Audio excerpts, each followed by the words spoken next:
I didn't find God in the church.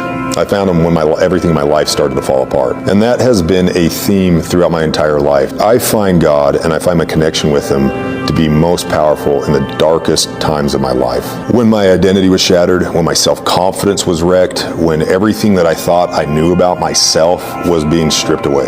There is a certain strange grace in suffering, and it doesn't make sense intellectually, but it's the type of grace that breaks you open, just enough to let the light in. I've gone through a lot of hard things in my life. I've been tested like everybody has. Like, this life is a life of suffering, because suffering is the universal educator. We don't ever learn anything until we first suffer it. It's in that chaos that God comes to us, but it's in those silent moments after the storm that you really begin to feel the presence of God come into your life, where real transformative change occurs. The wise sage C.S. Lewis said, "God whispers to us in our pleasures, but shouts in our pain." We all think suffering is some form of punishment, but maybe it's an invitation. Maybe it's an opportunity.